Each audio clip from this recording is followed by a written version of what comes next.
Hello friends, আমি জয়া ব্রাহ্মিকাস কিচেনে আপনাদের স্বাগত। আজকে আমি একটা নতুন রেসিপি নিয়ে এসেছি, আপনারা দেখুন, আশা করছি ভালো লাগবে। আমি এটা বানানোর জন্য 5 পিস এখানে পমফ্রেট মাছ নিয়ে নিয়েছি, যেটা আমি এখানে আজকে বানাবো। এরপরে নিয়েছি হলুদ, পোস্ত 2 চা চামচের মতো পোস্ত, কাঁচা লঙ্কা গোটা, সাদা সর্ষে 1.5 চামচের মতো, হাফ চামচের মতো কালো সর্ষে, 2 চা চামচের মতো টক দই, হাফ চা চামচের মতো লঙ্কার গুঁড়ো, আর 1/4 চা চামচ হচ্ছে কালো জিরে, আর নিয়েছি স্বাদ মতো লবণ। এবার আমি সর্ষে, সাদা সর্ষে,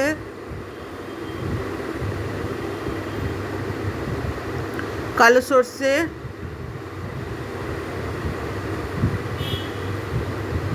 আর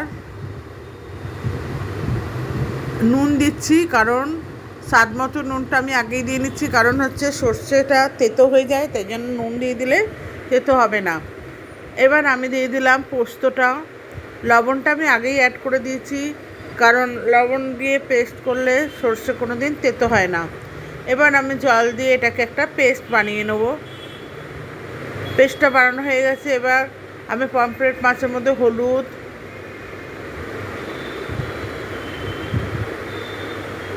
তারপরে দিয়ে দিচ্ছি টক দইটা, তারপরে দিয়ে দিচ্ছি লঙ্কার গুঁড়োটা, কালো জিরেটা,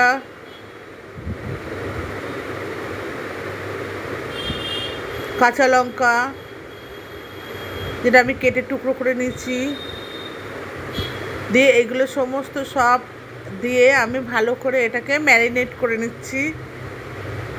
আমি এটা কাঁচাই রান্না করব। পমফ্রেট মাছ ভেজে অনেকে রান্না করে খেয়ে খান, এবার এটা কাঁচা রান্না করে দেখবেন, পুরো ইলিশ মাছের মতো লাগবে খেতে। এটা ম্যারিনেট করা হয়ে গেছে। এবার আমি দিয়ে দিলাম সর্ষে পোস্ত বাটাটা,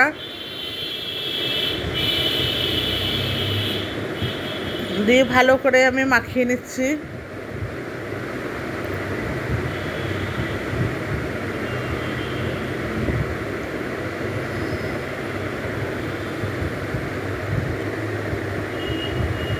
এবার এর মধ্যে দিয়ে দিচ্ছি 2 চা চামচের মতো তেল, সর্ষের তেল। যেহেতু এটা সর্ষে পোস্ত, তাই সর্ষের তেলটাই ভালো মানাবে। আপনারা সাদা তেলে করতে পারেন, কিন্তু সর্ষের তেলে বেশি টেস্ট হবে। এভাবে এটাকে মাখিয়ে নিচ্ছি। নতুন বন্ধু যারা আছেন আমার ভিডিওটা দেখছেন, চ্যানেলটাকে যদি সাবস্ক্রাইব না করে থাকেন, তাহলে তাদের কাছে অনুরোধ, আমার চ্যানেলটাকে সাবস্ক্রাইব করে নেবেন, আর পাশে থাকা বেল আইকনটা অতি অবশ্যই প্রেস করবেন, কারণ আমি যখন কোনো নতুন ভিডিও আপলোড করব সবার প্রথমে যাতে আপনাদের কাছে পৌঁছায়। পুরনো বন্ধু এতদিন যেভাবে সাপোর্ট করেছেন সেইভাবেই আমাকে সাপোর্ট করবেন আশা করব। এবার এটাকে আমি 10 মিনিটের জন্য ঢেকে রেখে দেবো। এবার ওভেনে আমি একটা কড়াই বসিয়ে দিয়েছি। কড়াইটা গরম হবে, গরম হতে দিয়েছি। কড়াইটা, তেলটা বেশি গরম করব না আমি, কারণ মাছটা তলায় লেগে যাবে। এবার আমি এখানে একটা একটা করে মাছ, একটুখানি তেলটা কড়াইয়ের চারদিকে দিয়েছি। কড়াইটা বেশি গরম, একদম গরম করব না আমি। এবার আঁচটাও কমিয়ে রেখেছি, দেখতেই পাচ্ছেন যে এখানে খুব আস্তে আস্তে মানে হচ্ছে। এবার আমি মাছগুলোকে একটা একটা করে কড়াইয়ের মধ্যে দিয়ে দিলাম। সমস্ত মাছগুলো আমি দিয়ে দিয়েছি। বন্ধুরা, পুরনো বন্ধু যাদের আছেন তারা আমাকে এতদিন যেভাবে সাপোর্ট করেছেন, আশা করছি সেইভাবেই সাপোর্ট করবেন। আর ভিডিওটা ভালো লাগলে অতি অবশ্যই লাইক, শেয়ার, কমেন্টস করবেন। আমি পুরনো বন্ধুকে আমার আন্তরিক ভালোবাসা।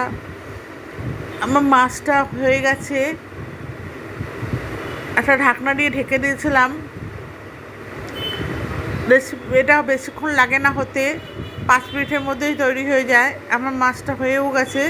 এবার আমি এটা পরিবেশনের জন্য একটা পাত্র নিয়ে নিয়েছি, নিয়ে মাছগুলো সেই পাত্রের মধ্যে তুলে নিচ্ছি।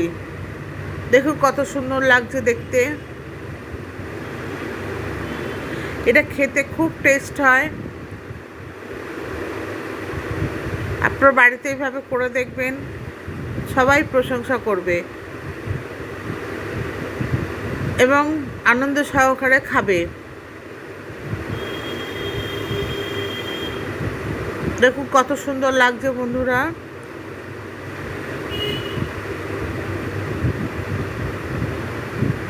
আশা করছি ভিডিওটা আপনাদের সকলের ভালো লেগেছে।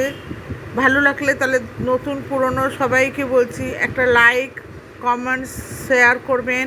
আর নতুন বন্ধুরা চ্যানেলটাকে অতি অবশ্যই সাবস্ক্রাইব করে নেবেন আর বেল আইকনটা প্রেস করে আমার পাশে থাকবেন। ভিডিওটি শেষ পর্যন্ত দেখার জন্য আমি সত্যি কৃতজ্ঞ এবং মন থেকে ধন্যবাদ জানাচ্ছি।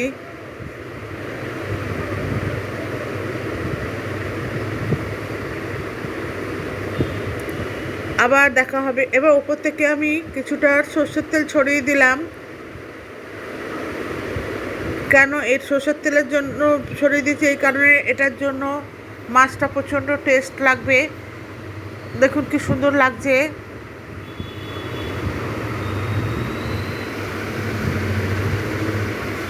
আজকে তাহলে এই পর্যন্ত। আবার দেখা হবে অন্য কোনো নতুন রেসিপি নিয়েও।